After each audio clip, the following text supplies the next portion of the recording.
It's that time again. The annual conference of the American Society of Ag Consultants, otherwise known as ASAC, is going to be held in Fort Myers, Florida, this November 4th and 5th.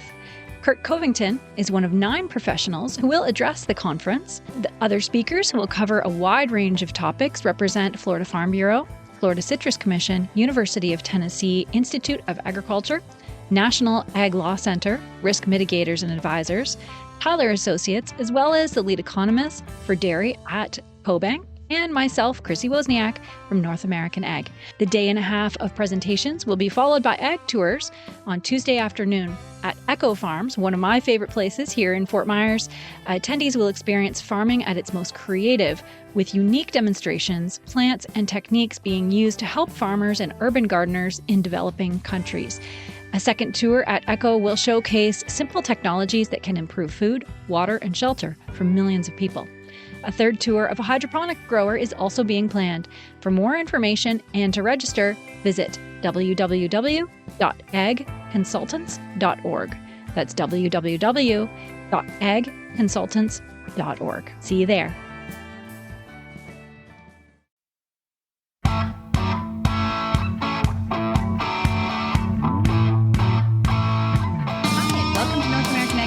I'm Chrissy Wozniak.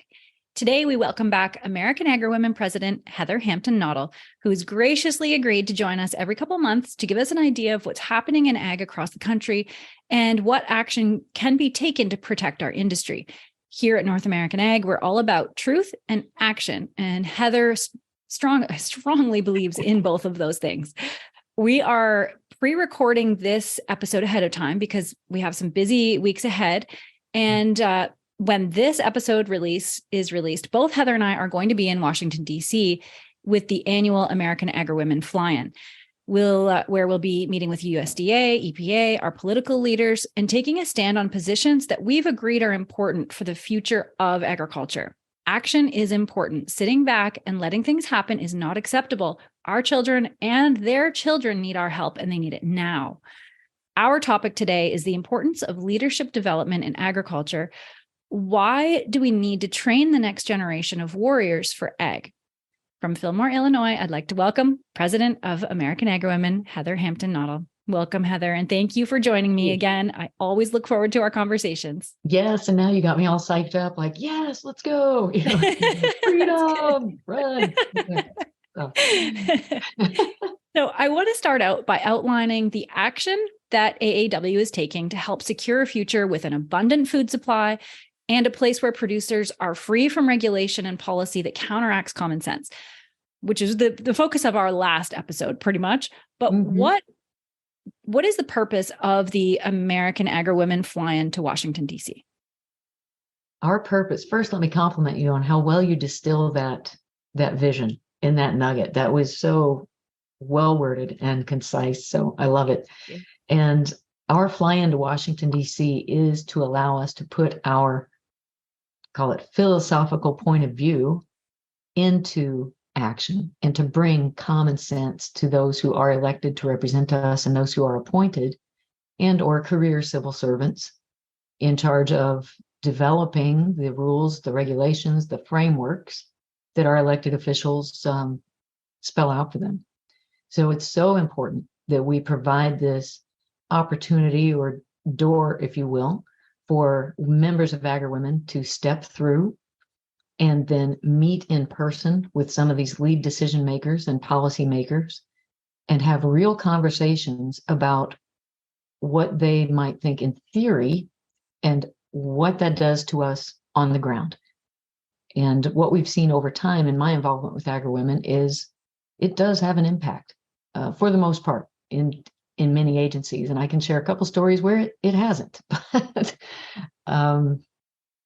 that's really what it's about, is let's give motion and action to our words and our beliefs, and let's connect people so that they can build relationship and trust to be viewed as trusted, essentially, advisors on these issues that are ever changing, ever evolving, but yet ever present in what we need to provide that food and renewable fuel and jobs and even fun when it comes to agriculture. Very good points. And what happens if leaders stop fighting, bury their heads in the sand? What do we have to lose? Yes. Well, I'm trying to remember the exact quote. It's not that hard, but there's a home north of us at Taylorville, Illinois, that has a large, almost 3x4 plywood sign on their front yard, painted with vinyl lettering. It basically says for evil to triumph, it only takes good men to do nothing. So that's what you have to lose. It's everything. That just gave me goosebumps. Yeah. Oh, me too. I just like, and every time I drive by, I'm like, I'm trying. I'm really trying. and it's always after something like, but we still had to get the car fixed. We still had, you have these everyday mundane things you have to take care of, but you're trying to go for that high road. Yeah, definitely. And very few people are born leaders, right? It takes passion, purpose, integrity, but it also needs to be developed and cultivated, and skills need to be learned.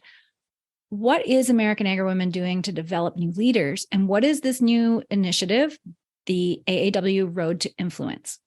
This is exciting. That's what it is. This is our history-making effort to intentionally help people.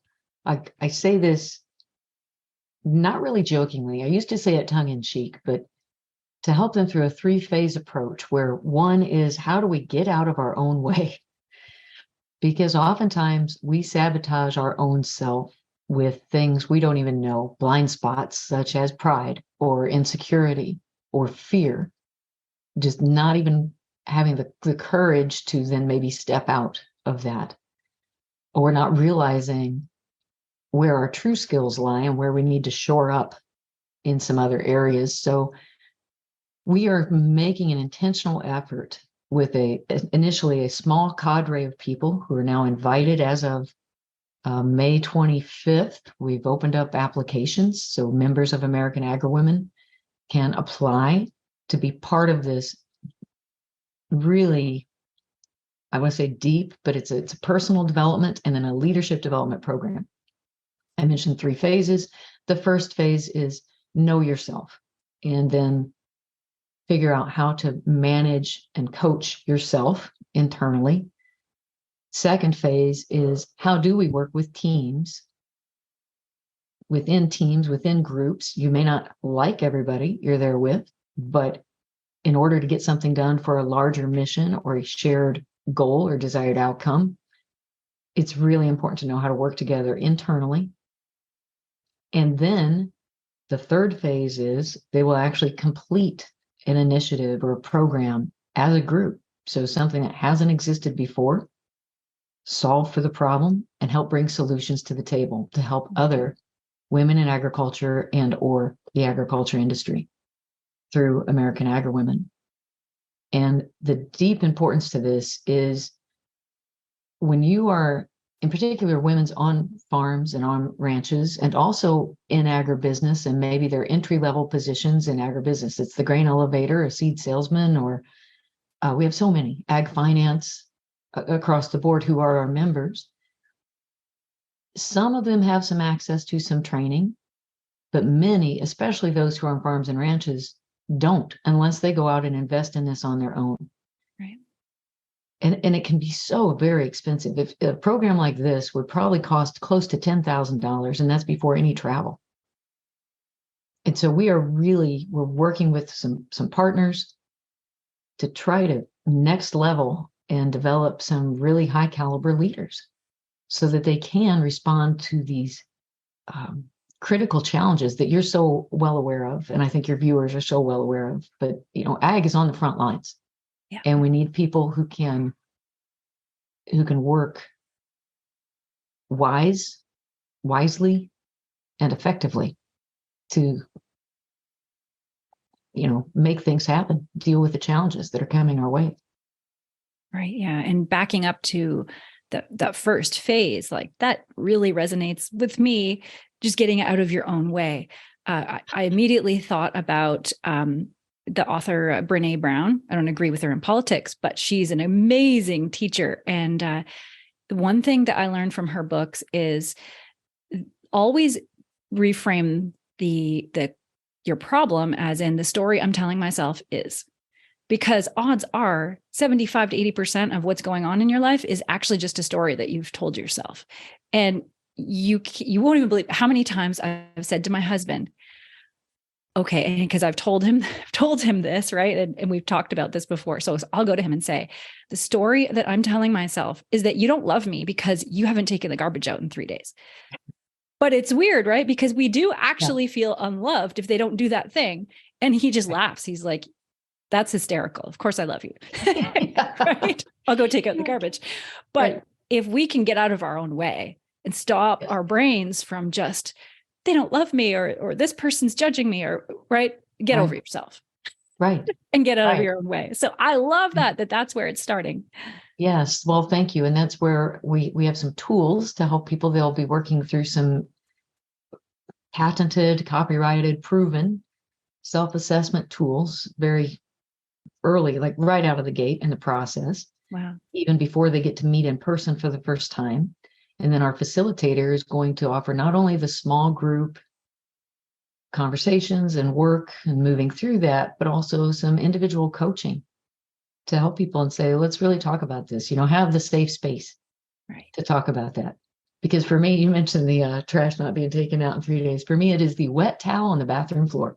Oh, gosh. And you think, really? It's not just one. Oh, there are 3 there now, all piled up because why? I don't think it's going to dry. I put hooks on your doors. But they all get piled up right at the base of the shower. And I think, to me, it's that, so you don't respect me enough. Like, who's going to pick that up?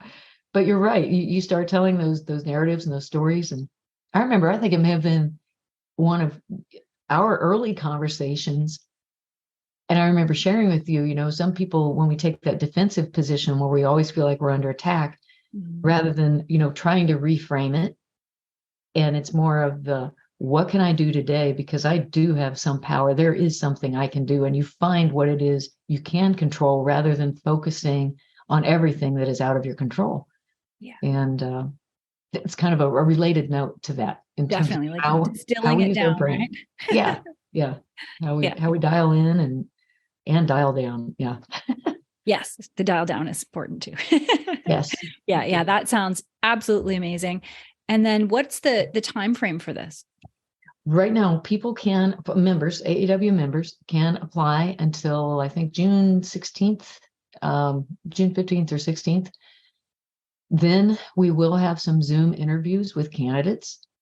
Our goal is we'd like to have 10 to 12 candidates. I think of it in terms of like disciples. I really like the number 12 because you can work so well in small groups and in different, just different ways, different teams and conversations and break things up a bit. So once they interview, we'll notify them by the end of June if they are accepted into the program. And from there, the very first in-person meeting that they will have after they do some of that initial, I'll call it onboarding or prep work, like the self-assessment. Then we'll have a get together. August 24th is when that Road to Influence will meet.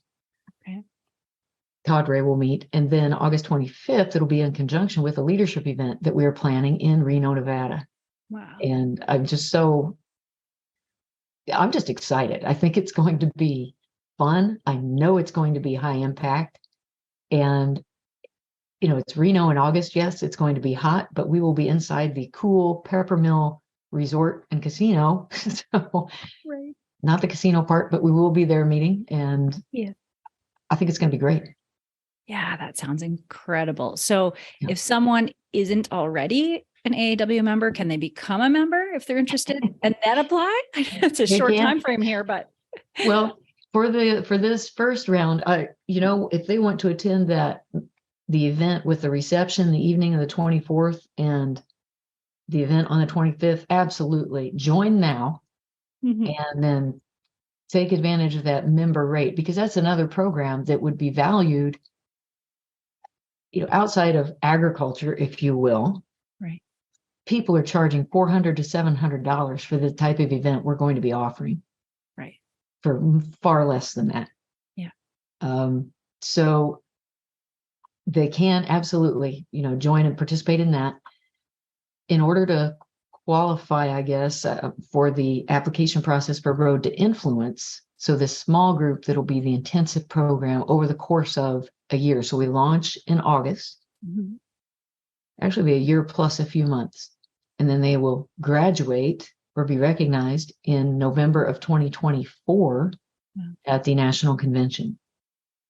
But throughout that process, they'll be having a lot of webinar-based conversations, meetings, almost monthly, as well as a few more in-person trainings and exploration opportunities. And within that application process, though, there is a recommendation from an AAW member. So we would look for that.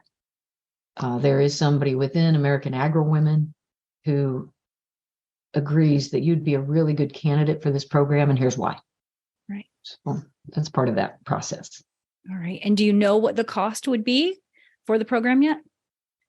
For the Road to Influence program, we have asked candidates to be prepared to help fund their travel. There will be a travel voucher, and we do have kind of some initial skin in the game where I think it's maybe $500 or something to show that you're serious. Yeah. That you realize this is a true investment. Yeah. There are people who pay for, like I said, executive leadership programs, far more pricey than this, but you're going to get so much value out of this. Yeah. So we want to see that, no, they really are serious. And they'll share in some of those travel expenses. And then we have a travel voucher, if you will, to help offset some of the travel expenses. But otherwise, the program costs the materials, access to the speakers that we have, the world-class facilitator who we have. Wow. That is provided through American Agri-Women, and largely because of generous donations and visionary support from John Deere and from Syngenta. And one of our past presidents, Mitzi Perdue, if you're familiar with Purdue Chicken, Mitzi said, this is a wonderful program, let's go. So that's how we're able to, and we've got more sponsors coming on board, but those, I really want to give them a shout out because they get it and they see the value and the opportunity here. Right. Yeah. Incredible. It sounds amazing. It's going to be so rich. So you can, maybe you've seen these things like seminars, the one-day seminar you can go to on critical conversations or crucial conversations and things. And that's great to have that one day. But if you're like me, you're like, well, this was wonderful. I have a Department of Transportation compliance seminar that I went to the end of April, and I'm like, oh my gosh, and I have notes and notes and notes of things I still need to do. And that's regulatory compliance that I haven't got around to yet.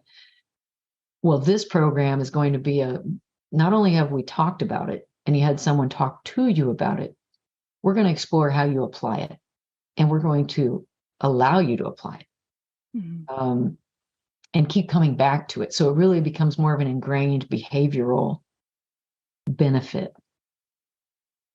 And it's not just theory or a good quote, a pithy quote, but it's something that can ultimately be life improving for you in everything that you do. So, for example, Chrissy, as a member of AAW, you could totally apply for this. And you're selling me. and I hope you will. I think we've got I know we have some incredible members across the country, and we have people who they're so humble. They don't think of themselves as a leader. And that's another piece to this, right? Is you say it's a leadership development program. Well, first and foremost, it's really a personal development program to prepare you to be an effective leader.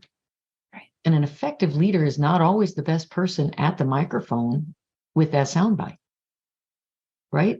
An effective leader is one who knows not only how to read the room, but how to pull the best out of the people in the room. Right. Yeah. And that's what this is about. And it's about, people. Yeah, it's so much. It's just so much. But the idea of service, making a difference. Yeah. And that's what we're here for. We should be That's here right. for, That's right? right. And you think about Moses, one of the greatest leaders of all time in history, argued with God and said, I'm not a good speaker. Yeah. Right. Yes, he said, I'm not that guy. And he says, don't worry, you've got Aaron. Okay. And I'm giving you this really powerful staff too. So Yeah. Yeah. Yeah. Here's a tool. right. We're not, I think the role of this program is just to try to bring out the best that God gave you. That's what we're trying to do. Because we can't just endow people with power, but hopefully we can help them find that power that's within them. Yeah, for sure. And in some of the preliminary promotional material that I've read through quickly, it states, and we kind of touched on this before, but it's a little bit different, an authentic learning experience designed to identify and move beyond limiting beliefs and behaviors.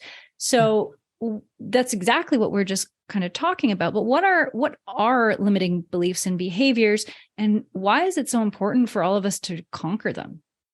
Well, sometimes, like we talked about earlier, it can be that self-talk or the narrative that is inside your head that maybe sometimes it's not even audible. It could just be ingrained into us. Maybe it was someone earlier in our life who had said something and it's just become imprinted in our very being. So part of this is to say, let's try to dive deep and figure out if some of that is there so that you can be aware of it. You may not be able to make it completely go away, but I think some of those limiting behaviors are, things, for example, and I hope this doesn't seem too superficial, but one that immediately comes to mind is when people feel like they need to have the last word. Yeah. And that's where their power lies. Right? My dog's like that. Is he? Yeah. My dog's stronger than I am at this point. So we're gonna, hey buddy, let's negotiate here. But that need to literally close each conversation with the last word. Yeah. Or just reiterate your point, even though if you're especially in a group setting and you truly want to be persuasive, there's so many times just to realize it is not about you. Yeah. And so, a limiting behavior becomes thinking that it's all about me and that I'm the one who has to have that last word or the only one who can make this comment the right way at this time, or that it has to be my idea. And if it's not my idea, I'm basically going to caucus and lobby other people until we kind of tear things back down and my idea gets advanced. Yeah. And that becomes very, very limiting, not just for you, but for the full group.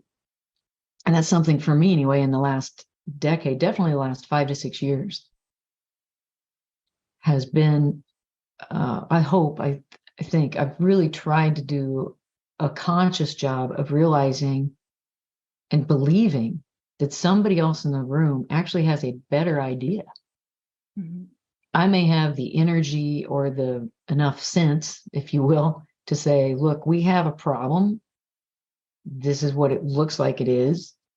And here are some possible solutions, but we all need together. So I have enough acumen to figure out, let's get people in the room and the right people in the room, but then have had to train myself to step back and say, and now let the ideas bubble up because there's going to be something much better than what I'd come up with on my own. Yeah. But it took years to get to that point. Having been the person in group projects in school that everybody'd always lean on, like, well, she'll get it done. We don't have to worry, right? And I think a lot of women have been in that same role where they feel like, oh, it's up to me. I just got to get it done. And then that kind of shapes our behaviors and shapes our decision making. I don't know. Does that have you seen that too in terms of like limiting behaviors? And yeah, for sure. Definitely. Yeah. And it is really the belief that you can't do anything. And I think it really freezes people, right? Even at farm shows, we talk about egg policy a lot on the show. probably once or twice a month, I have somebody on that talks about ag policy. And so I'm really passionate about it. But even at farm shows, I'll be talking, about waters of the United States with a farmer, and they'll say, well, I don't pay attention to politics. I can't do anything anyway. Yeah. But if we all say that, who's left? Right. Yeah. So I think a lot of it is just like the lack of power, but that's where the training and the development comes in, right? To say, okay, well, what are some tools I can use? How can I get past this block in my head? Right. Right. And you notice, thank you for segueing into that, because that's why we named the program Road to Influence.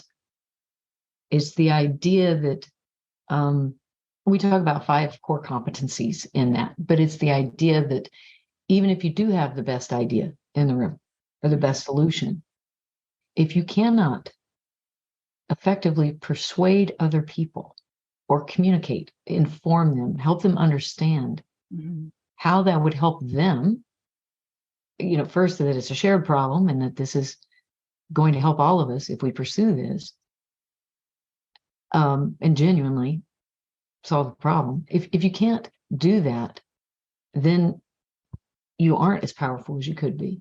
Right. And so we have those 2 extremes. One is I have somebody thinking I have no power, I can't do anything, what's the point? So apathy, which in itself to me is like a crime. It's a sin in itself, just to say, like, are you kidding me? No, you do. If you can speak and think and breathe, you've got something and you have your own experiences. So at a minimum, you have your story and you have your experience that is real. So we need to share that to help people understand what real looks like. Okay. So that's number 1. But then on the other extreme, you have people who think they know it all. Yes. Yeah. And we gotta be like, whoa, hey there, wow. I don't, even though actually there's a part of me that just wants to start throwing information. And I'm like, really? And so how do we ultimately influence others to do kind of not just what we want done, but hopefully, it's about the right thing to do that's going to serve more people and make things better as a whole, not just better for you individually. But the competencies we'd identified here as we launched the program, the Road to Influence, are persuasion. And actually, it's kind of like the top of the pyramid, but conflict management, developing trust, driving vision and purpose.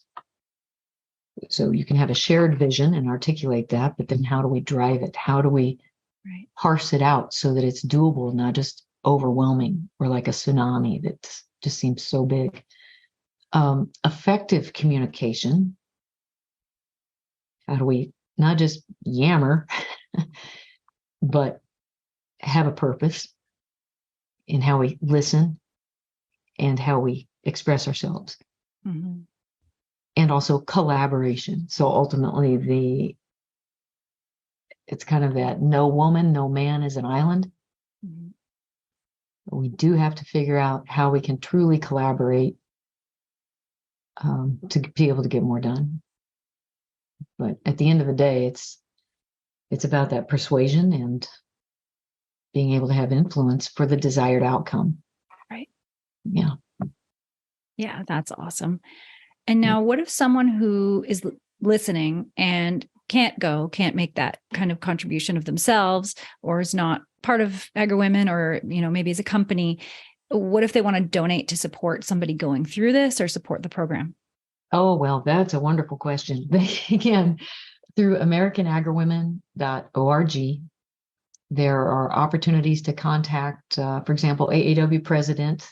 My email's there. So you could reach out and say, I'd like to make a direct donation. You can send a donation. That mailing address is on the website. So if you want to actually send it through the mail, we also have Square or digital capabilities to capture donations. And that can be made even to our sister organization, the AAW Foundation, which is a 501c3. So that is a not-for-profit and would be tax deductible in terms of a donation. if someone would like to make it, and just designate it in your note or your memo. This is for leadership development, or the road to influence. Either way, it's all about personal and leadership development. That'd be probably the most direct way for people to connect and invest in this kind of change-making, positive change-making, intentional growth that we are getting underway here. Right. Yeah. And more broadly, if people are interested in joining American Agri-Women and are, kind of weighing back and forth, there is a time commitment, there's travel commitment. And what to you are kind of the top 3 reasons why it's important to join, or why, personally, what are those reasons for you? For me, my top 3 reasons would be, I want to do something. I want to take action. And this is a great organization where, you're supported to take action. And another odd, kind of thing that struck me when we were at our mid-year meeting is that you can have a room full of women and you can agree on over 300 things. It blew my mind that it can be done. Yeah. And you know what I think the difference is that I thoroughly enjoyed going through the positions. Like, I'm a geek though, so I just loved it. I loved every second of it. And they're really important positions. And I think if you can distill it down to these important things and start there, I just thought I was so refreshed after that. It was like, wow, there's other people and we agree on the same things, and they're very, very important positions. So for me, it was the collaboration. It was being able to do something. And then really this opening my mind to, wow, there's more people out there that are like, that feel the same way. So what about you? For me personally, I love learning. So that exposure to different ideas, new ideas, other ways to do things,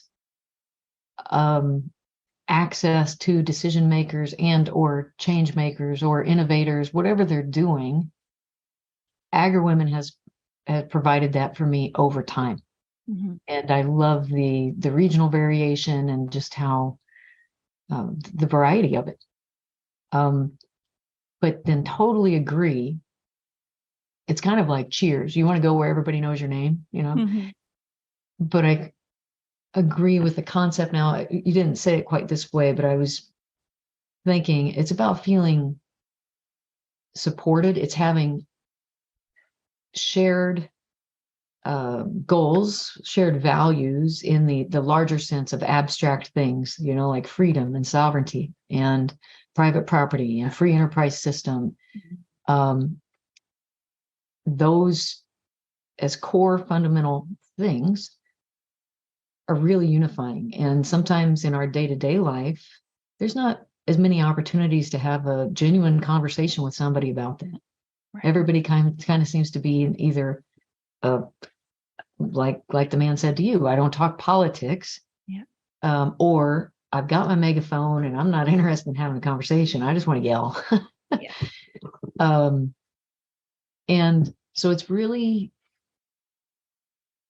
enriching to be among people where you can just talk about those kind of things openly. And then you could immediately switch gears and talk about the latest fashion or the latest, whatever.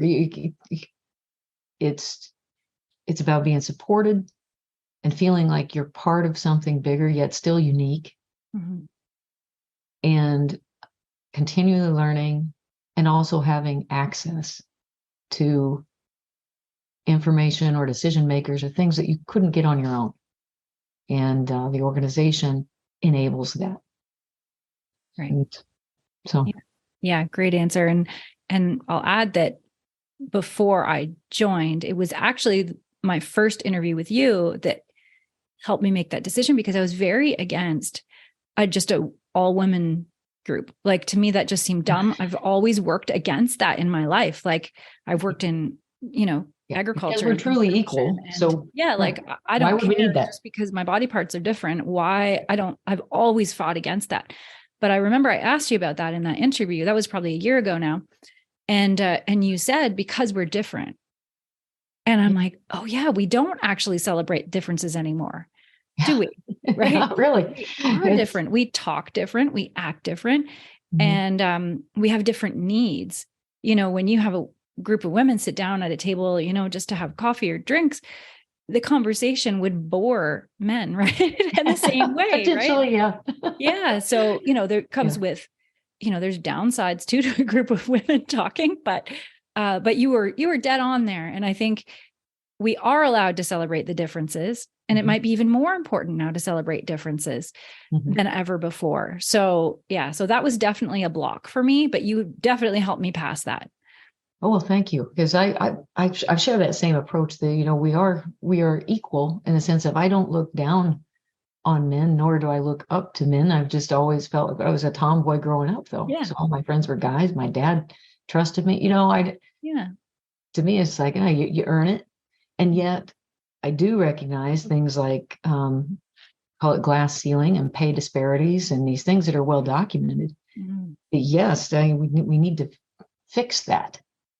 And you fix that over time. As you become a manager yourself, you make sure that gets corrected, right, for the people you're managing, and keep working at it. And there have been legislative changes as well. But yeah, in terms of the group itself, you summed it up there. We are different. We also have different scheduling, different.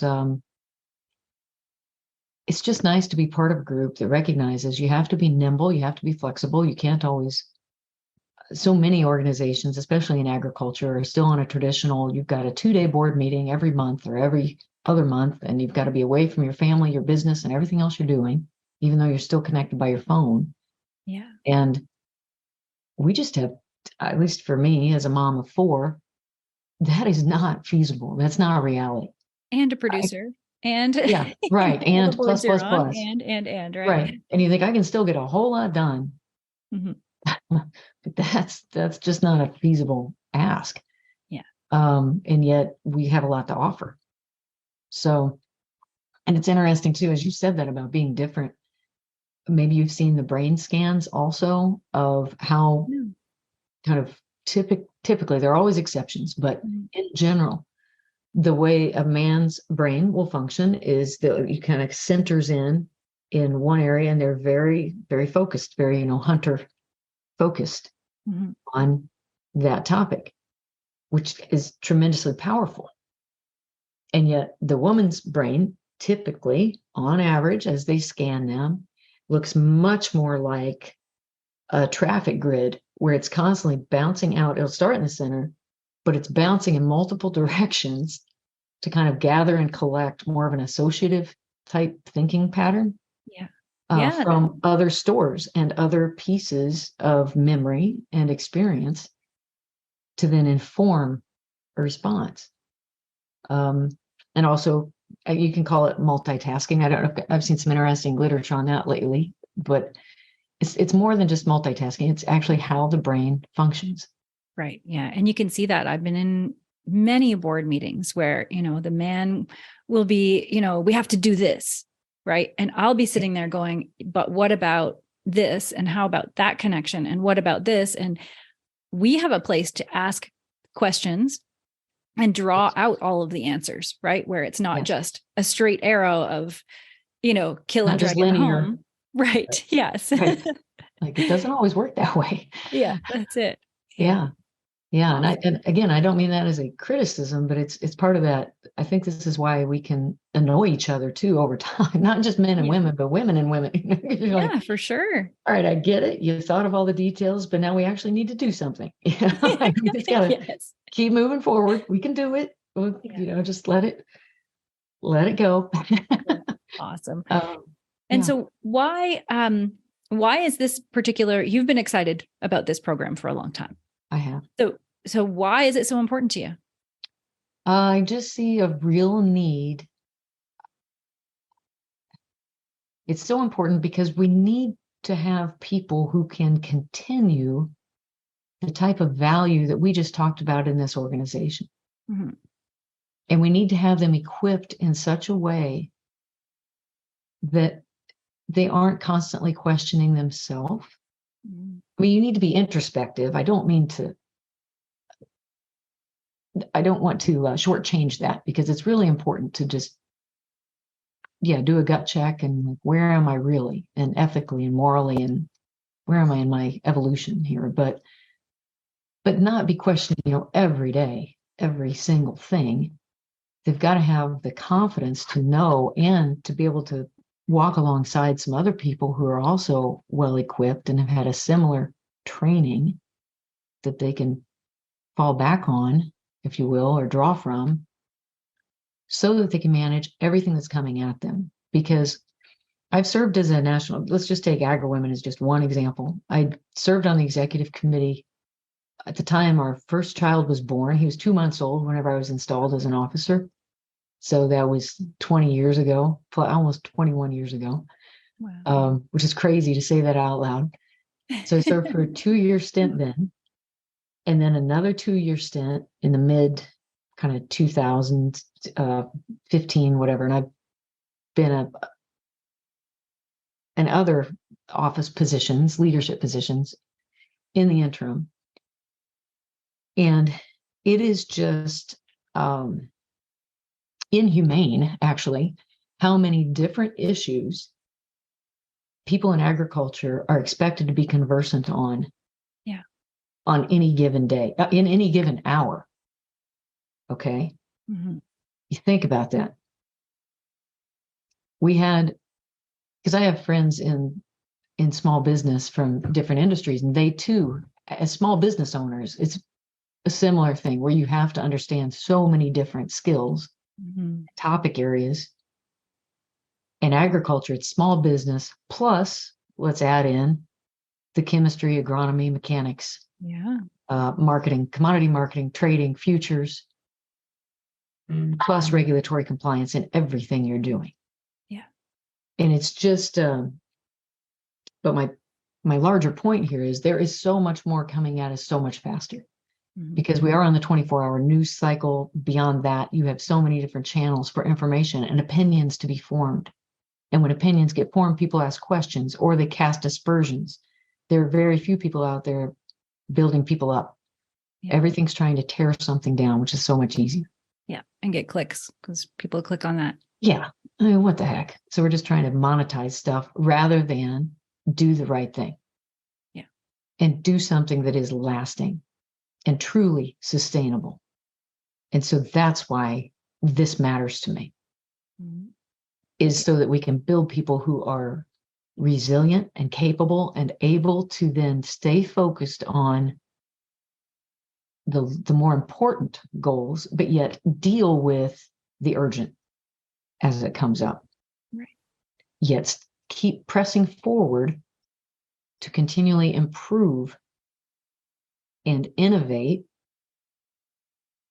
so that you can continue to be relevant as an organization. And we need that, not just in Agri-Women, but I think every organization needs that. Yeah. Every business, every family farm. And that's where I think the farming and ranching women who apply for this is going to be so powerful as you sit around the table and you're talking about family transition. Mm-hmm. Okay. And then that's where it really hits the road, is how do you have that difficult conversation where you may have an older generation that it can go extremes, but let's say they have zero trust or very private, don't want to show the books, don't want to show whatever, but yet have some notion of some legacy that's going to continue on. And you think, how does that really work? And so through learning these skills and these patterns, and you'll be in a better position to help coax that and help make for a smoother transition where people still feel comfortable. And you have a better chance of holding it together, holding the farm, the ranch, or if you have other businesses, the fertilizer business, whatever, it's very common for a lot of farmers to have multiple things to diversify their income.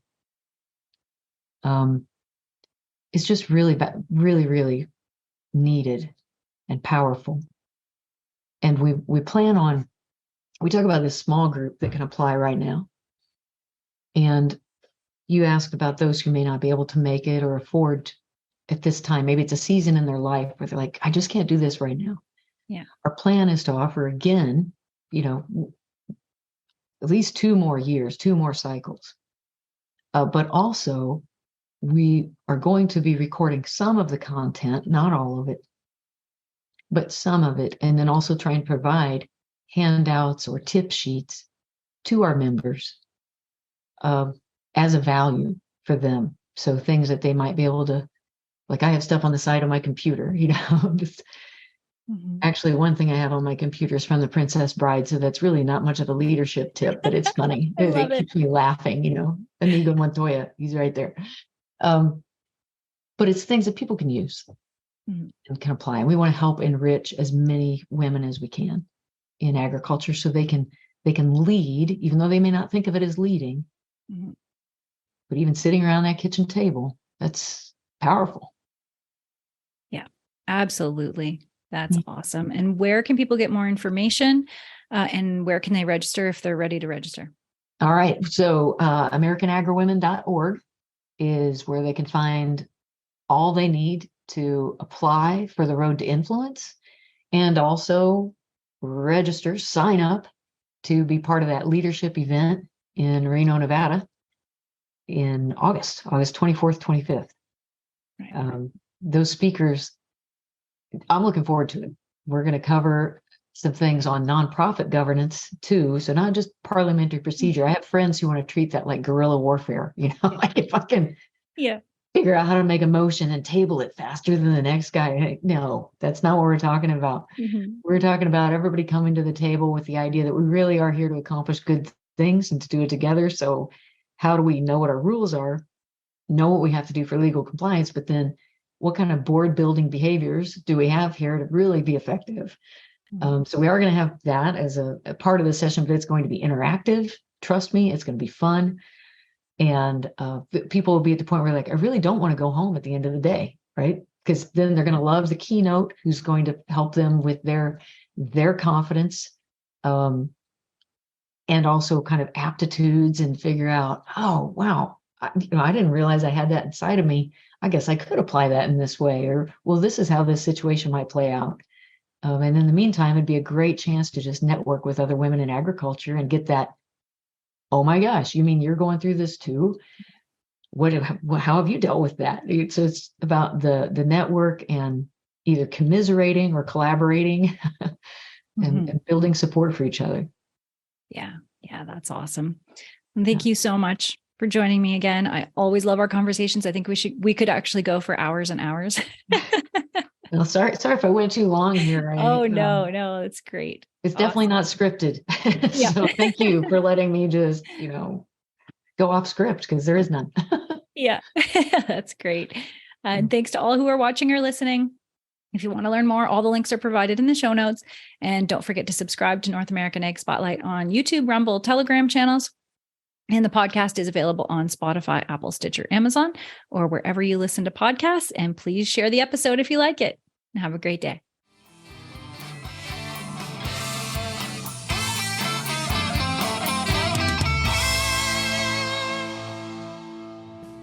Our newest podcast by North American Ag is called What Color is Your Tractor? The stories behind the ag brands you love and the ag brands you love to hate. Hosted by me, Chrissy Wozniak. We take a deep dive into the companies that have built modern agriculture. Subscribe on your favorite podcasting platform. Go to whatcolorisyourtractor.com. Available on Apple, Amazon, Spotify, Stitcher, or wherever you listen to podcasts.